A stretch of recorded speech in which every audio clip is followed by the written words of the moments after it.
Hello everyone, welcome to the solitude education. तो बच्चों, इस टॉपिक में हम एक सीरियस इश्यू के बारे में बात करेंगे, that are the common mistakes in exam. हमें जनरली होता क्या है, हमें सब कुछ आता है, हमें पेपर भी आता है, हमें सब कुछ आता है, लेकिन हम करते हैं सिली मिस्टेक्स। ठीक है, और जो सबसे होती है, ऐसा नहीं है कि सिली मिस्टेक्स आपसे ही होती है, वो सबसे होती है। ठीक है, तो कैसे सिली मिस्टेक्स को अवॉइड करना है? ऐसा तो नहीं हो सकता कि आप 100% किसी भी चीज को अवॉइड कर सको, आप 100% एक्यूरेट हो सको, नहीं, ऐसा कभी नहीं हो सकता है।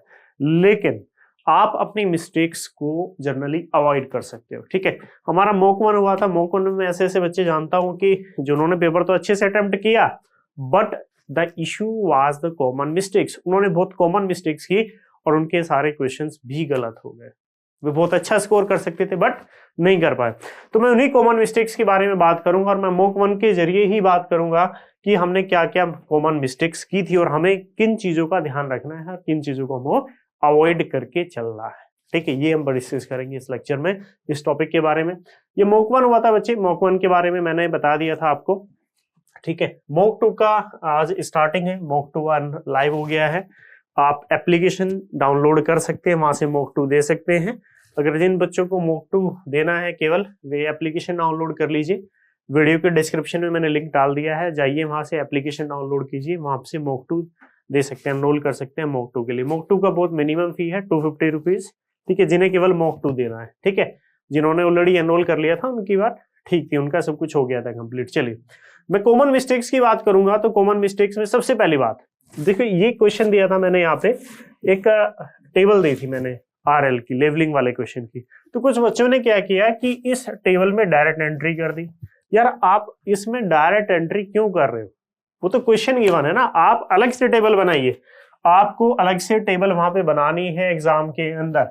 आपको एग्जाम में जाना है और एग्जाम में इसी जो गिवन टेबल होगी उसको फिलअप नहीं करना है, आपको अलग से टेबल बनानी है।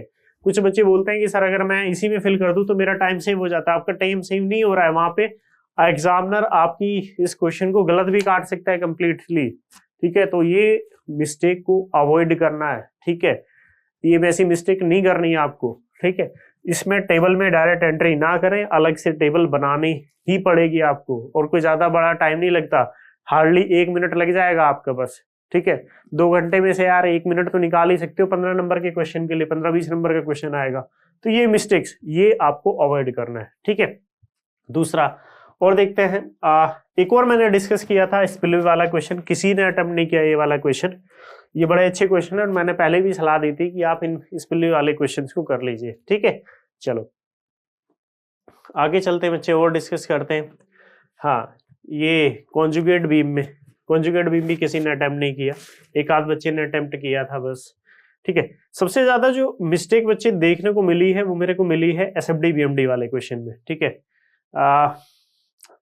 एक यार ये वाला क्वेश्चन था, जैसे सिंगली रेनफोर्स बीम में जनरली होता क्या है कि जो क्वेश्चंस इजी होते हैं ना, बहुत ज्यादा इजी, और मुझे लगता था कि सब पेपर में सबसे इजी क्वेश्चन था ये, मैंने यही दिया था। ठीक है, जो सबसे इजी क्वेश्चन होता है उसमें सबसे ज्यादा मिस्टेक के सबसे ज्यादा चांसेस होते हैं। ठीक है, क्योंकि वहां पे थोड़े से लापरवाह हो जाते हैं और हम चीजों को अननेसेसरी जाके वहां पे अपनी, एक तरह से वो नहीं होता कि जबरदस्ती इस क्वेश्चन को टफ करते हैं और फिर जानबूझ के गलती करते हैं, वही किया है बहुत सारे लोगों ने। ठीक है, तो ऐसे क्वेश्चंस जो इजी हो उनको थोड़ा सा सावधानी पूर्वक आपको हैंडल करना है भाई। ऐसा नहीं करना आप उसको बिल्कुल एक बहुत ज्यादा कॉम्प्लिकेटेड कर दिया उस क्वेश्चन को और देन सॉल्व कर के आ रहे हैं, नहीं। जो इजी है उसको इजी वे में हैंडल कीजिए, वहीं पे कैलकुलेशन का ध्यान रखिए, छोटी छोटी ये मिस्टेक तो नहीं कर रहे हैं। ठीक है, ये चीजों का ध्यान रखना पड़ेगा। इस वाले क्वेश्चन में बहुत सारे बच्चों ने गलतियां की थी। ठीक है, नाउ ये हो गया हमारा। एक ये जैसे लेसी का क्वेश्चन आता है। ठीक है, लेसी या कैनेडी का आपको क्वेश्चन देता है, तो जो लेसी की या कैनेडी की थ्योरी है बच्चे, वो स्टेप वाइज है। ठीक है, उन्होंने स्टेप दिया है कि स्टेप 1 में मेरे को वेलोसिटी निकालनी है, स्टेप 2 में मेरे को ये निकालना है, स्टेप 3 में मेरे को आर निकालना है, स्टेप 4 में मेरे को ये करना है।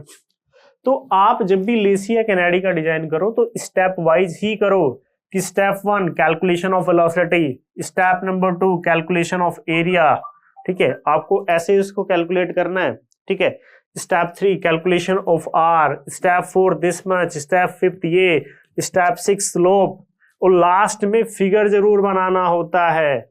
जब भी आप डिजाइन करें एक छोटी सी फिगर बना दो कि भैया ये मेरी फिगर है, एक ट्रेपेजोइडल सेक्शन ड्रॉ कर दो, उसमें दिखा दो कि मेरी बॉटम विड्थ इतनी आई है, डेप्थ इतनी आई है, मेरा side slope half horizontal to 1 vertical था, स्लोप मेरा ये है। जब भी आपको फुल मार्क्स मिलेंगे, अदरवाइज आप करके भी आ गए इस क्वेश्चन को और आपको मार्क्स भी नहीं मिलेंगे। ठीक है, तो इन मिस्टेक्स को बच्चे अवॉइड करना है आपको। ठीक है, ये सारी कुछ कॉमन मिस्टेक्स होती हैं जो जनरली हम करते हैं एग्जाम के अंदर, नहीं करनी है। समझ में आ गया ना? आगे से पेपर में भी आप अपनी मिस्टेक्स को अवॉइड नहीं करोगे। ठीक है, मॉक 2 में भी मैंने दिया है, मॉक 2 मैंने लाइव भी कर दिया है, मॉक 2 में गलती मत करना और रियल एग्जाम में भी ऐसी मिस्टेक करके नहीं आना। अगर 15 नंबर का क्वेश्चन है तो 15 नंबर फिर कभी नहीं मिलेंगे आपको।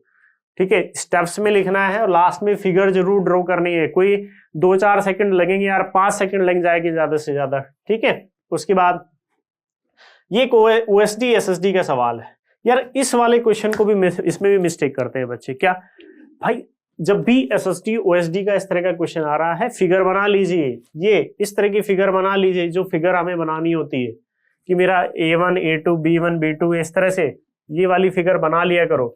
और इस फिगर को अगर नहीं बनाओगे ना तो क्वेश्चन मिस्टेक होगा और आपको पूरे नंबर भी नहीं मिलने वाले। ये क्वेश्चन भी गलत करते हैं सब SSD OSD वाले। ये तो सबसे आसान क्वेश्चन होते हैं, तो इस चीज को अवॉइड करना सीखो, फिगर बनानी सीखो वहां पे। ठीक है, चलो आगे चलते हैं। और जैसे कि थ्योरी है, थ्योरी में मैंने हमेशा से बात की है कि मैं थ्योरी को एक बल्कि नहीं करना है, हमें रामायण नहीं लिखनी है, हम टू द पॉइंट लिखेंगे, हम फिगर बनाएंगे प्रॉपर। ठीक है, हमें जो कुछ ग्राफ वगैरह बनाना होगा वो बना के दिखा देंगे, मतलब रिप्रेजेंटेशन ज्यादा बेटर वे में हमें करना है। तो ये कुछ कॉमन मिस्टेक है थ्योरी के अंदर जो हमने की है। हालांकि बहुत सारे बच्चों ने, मैं मॉक में देख रहा था कि थ्योरी को ठीक ठाक लिखा, अच्छे से लिखा है, इतनी ज्यादा कोई इन्होंने मिस्टेक्स वगैरह नहीं की है। सबसे बड़ा बवंडर SFD BMD, अब सबसे बड़ा बवंडर। मुझे एक बात बताओ, 95% बच्चों ने SFD BMD बिल्कुल सही बनाया। बिल्कुल भाई, आपने SFD BMD बिल्कुल सही बनाया था, कोई मिस्टेक नहीं की है। बट उसमें एक कॉमन मिस्टेक है। क्या? आप SFD BMD, आपने SFD ये बना दिया, आपने BMD ये बना दिया, अच्छी बात है, लेकिन ये आया कहां से? आपको हर एक सेक्शन कट करके दिखाना है। अगर आपको पूरे नंबर चाहिए, 20 नंबर का क्वेश्चन आता है बच्चे, 20 नंबर का आपका क्वेश्चन आ रहा है, तो मुझे यार एक बात बताओ, आपको हर एक सेक्शन, ये मेरा सेक्शन x1 हो गया, इस पे प्रॉपर शेयर फोर्स इक्वेशन लिखिए। सेक्शन x1 पे क्या शेयर फोर्स इक्वेशन आ रही है, क्या बेंडिंग मोमेंट इक्वेशन आ रही है एक्शन x1 पे, proper shear force, proper bending moment equation लिखिए हर एक सेक्शन पे। ये मेरा सेक्शन x1 हो गया, यहाँ मेरा सेक्शन x2 हो गया, ये मेरा सेक्शन x3 हो गया। ठीक है, ये मेरा सेक्शन x4 हो गया। तो हर एक सेक्शन पे प्रॉपर इक्वेशन लिखिए, डिस्टेंस मान के। ये मान लिया चलो भाई ये मेरा x था यहाँ पे, इस वाले सेक्शन के लिए मेरा x बच्चे ये हो गया, इस वाले सेक्शन के लिए मेरा x ये हो गया। ठीक है, इस वाले सेक्शन के लिए मैं x ये मान सकता हूँ। तो हर एक, अगर आपको पूरे मार्क्स चाहिए SFD BMD में तो इक्वेशन लिखनी पड़ेगी। क्यों? क्योंकि ये SFD BMD बना कहां से, ये तो इक्वेशन ही डिसाइड करेगी ना यार, आप डायरेक्ट कैसे बना रहे हो उसको। ठीक है, वो पता, हमें पता है कि हम ट्रिक से बना देते हैं, डायरेक्ट सोल्व कर देते हैं, लेकिन it is not an objective paper. ये ऑब्जेक्टिव पेपर नहीं है, ये कन्वेंशनल पेपर है। आप ये फिगर बना रहे हो, ये फिगर आई कहां से है, उसका जस्टिफिकेशन, तो ये इक्वेशन है ना, आप कह सकते हो कि लीनियर वेरिएशन है या फिर पैराबोलिक वेरिएशन है इक्वेशन का, तभी तो उस एरिया में पैराबोलिक हुआ है, वो उस एरिया के अंदर कांस्टेंट हुआ है, वो उस एरिया के अंदर इंक्लाइंड स्ट्रेट लाइन बना है। तो ये जो जस्टिफिकेशन है बना है, वो इक्वेशन डिसाइड करती है। और फिर हर एक वैल्यूज आप दिखते भी हो कि इस पर्टिकुलर पे मेरा बेंडिंग मोमेंट 6 किलोन्यूटन मीटर था, यहाँ पे मेरा 12 किलो, ये वैल्यूज कहां से आई, इन इक्वेशन से कैलकुलेट करके दिखाइए ना, तभी आपको फुल मार्क्स मिलेंगे, अदरवाइज फुल मार्क्स नहीं मिलने। आप 20 नंबर का क्वेश्चन SFD BMD का करके आ रहे हो और फाइनली आपने टाइम भी दे दिया, सब कुछ दे दिया और आपको 10 ही नंबर मिल रहे हैं, 5 नंबर मिल रहे हैं, तो रीजन नहीं है। आपने अपना टाइम भी वेस्ट किया है और आपने अपना मार्क्स भी वेस्ट कर दिए हैं। अगर पूरे नंबर चाहिए तो इक्वेशन लिख के आओ, कोई टाइम नहीं लगना यार इस इक्वेशन को लिखने में, और 1 मिनट चला जाएगा मेरा, बस इससे ज्यादा कुछ नहीं होगा, 1-1.5 मिनट और एक्स्ट्रा लग जाएगा मेरा, लेकिन मार्क्स तो पूरे मिलेंगे। आप बोलते हो कि सर मैं पूरा अटेम्प्ट तो करके आया था पर मेरे को मार्क्स नहीं मिल रहे, तो रीजन भी यही है। रीजन आपको मार्क्स क्यों नहीं मिल रहे हैं, क्योंकि बच्चे आपने अटेम्प्ट आधा अधूरा कर रहे हो। ठीक है, आधा अधूरा अटेम्प्ट नहीं करना यार। मैंने जैसे बताया, आप इक्वेशन लिखो, आपके कोई भी 1 नंबर नहीं कटेगा SFD BMD में, 1 नंबर नहीं कटने वाला है। तो मॉक जो मैं दे रहा हूँ अभी लाइव कर रहा हूँ, लाइव हो भी गया है, वीडियो के डिस्क्रिप्शन में ऐप का लिंक है, फटाफट डाउनलोड करो, मॉक दे लीजिए वहां से, फ्री में चाहिए तो वहां पे टेलीग्राम पे डाल दिया, टेलीग्राम से डाउनलोड कर लो, लेकिन ये वाली मिस्टेक मत करना, ठीक है। इसलिए कॉपी चेक कराने का फायदा होता है, आप अननेसेसरी करते रहो कुछ भी, ठीक है। तो ये वाली बातें बच्चे याद रखनी है आपको, ये वाली चीज आप याद करके चलेंगे इसमें डेफिनेटली एसएफडी बीएमडी में। और चलता हूं, और कोई कॉमन मिस्टेक्स, जैसे हम क्वेश्चन पढ़ते हैं, कोई भी क्वेश्चन हमारे सामने आता है, ठीक है, कोई भी क्वेश्चन आगे बच्चे मेरे सामने, तो मैं क्या करता हूँ, हम होते हैं ना थोड़े से लेजी होते हैं। लेजी क्या, बड़ा आसान सा सवाल था एनवायरमेंटल का, इसमें एक फॉर्मूला लिखना था कि हेड लॉस जो होता है सबको पता है FLV² / 2GD होता है, ये मेरा हेड लॉस होता है, या 8Q² / π² FL/d⁵, ये भी सबको पता है, ये फॉर्मूला लगेगा मेरा।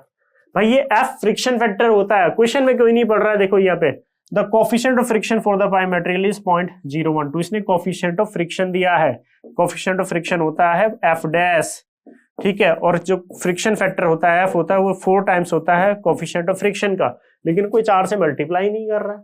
ये यही तो कॉमन मिस्टेक्स है मेरी, और मैं इसको एग्जाम में भी करते आता हूँ, आप एग्जाम में भी करोगे तो आप यही कॉमन मिस्टेक करोगे। इसलिए हम टेस्ट देते हैं, इसलिए हम चीजें को रिवाइज करते हैं, इसलिए हम अपनी गलतियों को पहचानते हैं कि मेरे से गलती कहाँ हुई है। बात समझ में आ रही है मेरी सभी को? तो ये कॉमन मिस्टेक्स है, ये नहीं करना यार। 15 नंबर का सवाल है, इतना इजी सवाल था, सबने सही कैलकुलेट किया, डिस्चार्ज भी वैल्यू आपने निकाल ले, लेकिन जब वहां पे डायमीटर की बात आ रही है तो आपने यहाँ पे एफ की वैल्यू या F' वैल्यू पुट कर रहे हो यहाँ पे सब। तो ये क्या है, कॉमन मिस्टेक्स है जो अवॉइड करनी। यार क्वेश्चन को पढ़ो, वहां पे क्वेश्चन को देख के तुम कुछ नहीं, अच्छा अच्छा ये दिया हो गया। मैं जब भी कहता हूँ, जब भी क्वेश्चन करो सबसे पहले लिख लो भाई गिवन डाटा। मैं क्यों बोलता हूँ कि आप कोई भी न्यूमेरिकल लिखो, सबसे पहले गिवन लिख लो क्या क्या है, उससे मेरे को आइडिया हो जाता है, उससे मेरी सारी चीजें क्लियर हो जाती है। इसलिए मैं बोलता हूँ कि आप गिवन डाटा लिखो सबसे पहले, कि मेरे को डिस्चार्ज, मेरे को इतना दिया है, पॉपुलेशन इतनी है, वाटर सप्लाई इतनी है, डिमांड इतनी है, लेंथ इतनी है, हेड इतना अवेलेबल है मेरे पास, कोफिशिएंट ऑफ फ्रिक्शन दिया है, फ्रिक्शन फैक्टर दिया। ये चीज आपको गिवन डाटा से ही आपकी सॉल्व होगी वहां पे, ठीक है बच्चे।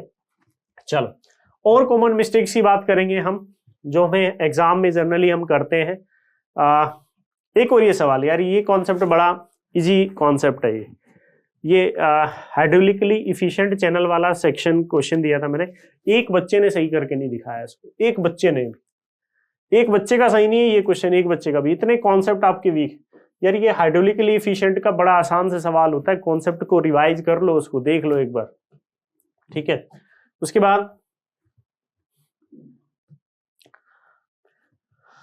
ये तो थ्योरी का था, थ्योरी में हमेशा वही मिस्टेक्स के चांसेस कम होते हैं। आप फिगर बनाइए, प्रॉपर ग्राफ वगैरह बनाइए, पॉइंट वाइज लिखने की कोशिश कीजिए, थ्योरी का यही एक थंब रूल है, और थ्योरी का बच्चे कोई भी थंब रूल नहीं है, ठीक है। डेफिनेशन एग्जैक्ट लिखिए, जब भी आपसे कोई डेफिनेशन पूछी, जैसे साल्वेज वैल्यू आपसे पूछा गया है, आपसे सिंकिंग फंड पूछा गया, आप एग्जैक्ट लिखिए ना, जो भी चीज होती है आप उसको घुमा फिरा के अनुमान लिखने की कोशिश मत कीजिए, वहां पे आप टाइम वेस्ट कर रहे हैं उस कंडीशन में फिर आप अपना, ठीक है। चलो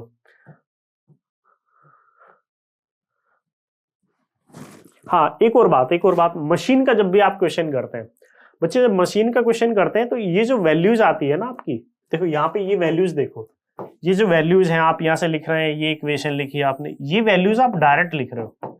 आप ये जो वाली फिगर है, इस फिगर को बना ही नहीं रहे हो अपने एग्जाम में बच्चे, ये फिगर बनानी जरूरी है। क्यों? क्योंकि ये जो बीच बीच में आप इक्वेशन यूज कर रहे हो, ये वाली इक्वेशन यूज कर रहे हो, ये वाली इक्वेशन, ये आई कहां से? ये इस फिगर से ही तो आ रही है।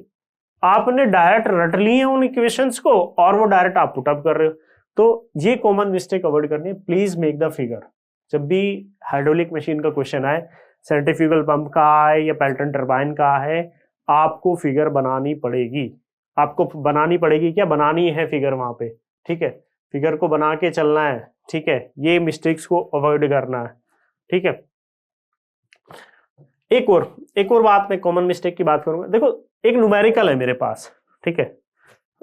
एक न्यूमेरिकल मैंने दिया है, आपके एग्जाम में एक न्यूमेरिकल आ रहा है और आपने उसको न्यूमेरिकल को सॉल्व किया, आपने कुछ बीच में मिस्टेक्स कर दी, कोई वैल्यू पुटअप करने में मिस्टेक कर दी या कुछ भी और मिस्टेक कर दी, तो उस कंडीशन में मैं बीइंग एग्जामिनर आपको कुछ मार्क्स दे के चलूंगा, ठीक है। लेकिन वही सेम क्वेश्चन है, उसमें मेरा कॉन्सेप्ट ही गलत है, जो मैं उसमें चीजें अप्लाई कर रहा हूं, जो मैं कॉन्सेप्ट लगा रहा हूं वो टोटली गलत है, तो उस कंडीशन में न्यूमेरिकल में आपको 0 मार्क्स मिलेंगे। ये बात याद रखना, कुछ बच्चे बोलते हैं सर न्यूमेरिकल तो मैंने पूरा किया था, थोड़ी बहुत गलती मेरे से हो गई, मेरे को मार्क्स ही नहीं मिले, 0 मार्क्स दे दिए एग्जामिनर ने। बिल्कुल देगा एग्जामिनर आपको 0 मार्क्स। अगर आपका कॉन्सेप्ट ही टोटली गलत है उस क्वेश्चन के लिए तो आपको 0 मार्क्स मिलेंगे। हाँ, आपने कोई वैल्यू पुट कर दी गलत, जैसे वैल्यू पुट अप करने में थोड़ी मिस्टेक कर दी या थोड़ा बीच में कई सवाल गलत कर दिया, तो उस कंडीशन में आपको कुछ मार्क्स जरूर मिलेंगे। कुछ बच्चे क्या करते हैं कि भैया ये क्वेश्चन दिया हुआ है और मैं इस क्वेश्चन से रिलेटेड तो सॉल्यूशन कुछ कर ही नहीं रहा हूं, मैं कुछ और सॉल्यूशन करके आ रहा हूं। बाद में बोल रहा है सर मैंने तो वॉइड रेशियो भी निकाल के बताया था, मैंने पोरोसिटी भी निकाल के बता दी थी, मैंने गामा डी। अरे भाई क्यों निकाला तुमने, क्यों निकाल रहे हो आप, क्यों? क्योंकि वो क्वेश्चन से रिलेवेंट ही नहीं है, जो उसके सॉल्यूशन है उससे रिलेवेंट ही नहीं है। आप अननेसेसरी के कुछ भी डाटा कैलकुलेट करके आ रहे हो और आप उम्मीद कर रहे हो कि आपको कुछ मार्क्स मिलेंगे, तो नहीं मिलेंगे। मैंने कहा था कि कुछ ना आए तो कुछ लिख के आ जाना। कुछ लिखे आने का मतलब ये नहीं था कि आप क्वेश्चन से रिलेवेंट आप कुछ नहीं लिख रहे हो, क्वेश्चन को छोड़ के आप सब कुछ लिख रहे हो। हाँ, क्वेश्चन आपको नहीं आ रहा वो चीज, तो क्वेश्चन में जितनी आ रही है उतनी आप चीजें लिख सकते हो, बट क्वेश्चन से रिलेवेंट होनी चाहिए। वो जस्टिफाई करती हो कि ये चीज इसी की है, तभी तो 1-2 नंबर भी मिलेगा यार आपको, अदरवाइज नहीं मिलने वाला। ठीक है, चलो बाकी और देखेंगे। ये बड़ा अच्छा क्वेश्चन था, इसको सब कर लेना, एग्जाम में पूछा जा सकता, बड़ा अच्छा क्वेश्चन था ये। ठीक है, बाकी हाँ, ये जैसे बीम का क्वेश्चन है, एक बीम का क्वेश्चन आता है भाई, आप जब शियर के लिए डिजाइन करो तो बाद में एक फिगर बना दिया करो। फिगर कैसे बनानी है, फिगर में लास्ट में ऐसे बना दिया करो कि ये मेरा बीम था, ठीक है, ये इसमें ये कुछ मैंने शियर रिइंफोर्समेंट दे रखा है, ये मेरी स्टीरअप्स है, ठीक है, ये 8 mm स्टीरअप्स है at 250 mm centre to centre. कुछ सबसे लास्ट में ऐसे दिखा दिया करो, ये मिस्टेक नहीं करनी है आपको। उससे एक अच्छा इंप्रेशन पड़ता है एग्जामिनर के ऊपर कि हाँ बच्चे ने थोड़ा सा सॉल्व करके, अदरवाइज पूरे नंबर नहीं मिलेंगे।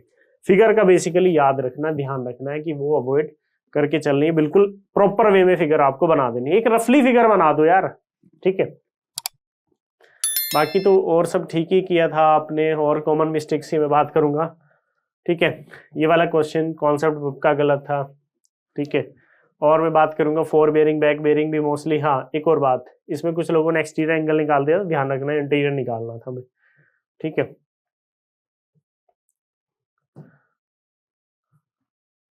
हाँ, ये जैसे सेप्टिक टैंक वगैरह पूछता है यार, ये लास्ट में फिगर वगैरह बना दिया करो, ठीक है। तो कुछ चीजें आपको समझ में आई होंगी कि हमें क्या कॉमन मिस्टेक्स होती हैं, और जो एग्जाम होता है, जो टेस्ट सीरीज होती है, जो हम एवल्यूशन करते हैं टेस्ट सीरीज का, वो इसलिए करते हैं कि जो हम कॉमन मिस्टेक्स कर रहे हैं वो ना करें, ठीक है। तो ये थोड़ा सा मैंने कुछ एलोबरेशन करने की कोशिश की है कि आप क्या क्या कॉमन मिस्टेक्स कर सकते हो, ठीक है। तो फाइनली जो कुछ हुआ कोई बात नहीं है। आज मॉक 2 होने वाला है, मॉक 2 लाइव आपको मिल जाएगा एप्लीकेशन पे। जिनको कॉपी चेक करानी है उनके लिए मॉक 2 लाइव है, वीडियो के डिस्क्रिप्शन में ऐप का लिंक है, फटाफट ऐप डाउनलोड कर लो, वहां पे मिल जाएगा मॉक 2, ठीक है। जिनको नहीं करानी है, जिनको ऐसे टेस्ट देना है, तो टेलीग्राम का भी लिंक दिया है वीडियो के डिस्क्रिप्शन में, जाओ टेलीग्राम ज्वाइन करो, वहां पे मैंने मॉक 2 डाल दिया है, और जल्दी से जल्दी इसको सॉल्व कर लेना सभी लोग, ठीक है। चलो फिर ठीक है बच्चों, मिलते हैं फिर नेक्स्ट लेक्चर में, तब तक के लिए धन्यवाद आप लोगों का, ठीक है, ओके।